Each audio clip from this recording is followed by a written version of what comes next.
Mayong adlaw sa tanan. Ako si Charlo Danagpanisa, taga Damilag, Manila Portis, Bukidnon, na usa sa inyong gisuportahan sa inyong GoFundMe. 3 weeks ako nga na-confine sa hospital sa sakit nga rheumatic heart disease diin tungod ni taas kayong among medical bills. Ako mapasalamaton kaayo kang Ma'am Karen sa MSC Pinoy labi na sa iyang pagpaningkamot aron ako matabangan sa akong financial nga panginahanglan. Ma'am Karen, daghan kayong salamat. Ug bisan wala kita makaila, imo gyapon akong gitabangan sa akong panginahanglan.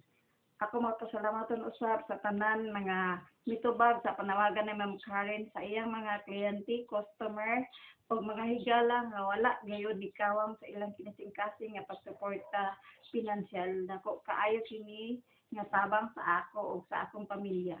Busa gikan kanamo og sa akong pamilya. Akong kinasing-kasing nga pasalamat kaninyong tanan labi na ka Ma'am Karen ug sa iyang tibuok pamilya. God bless you all.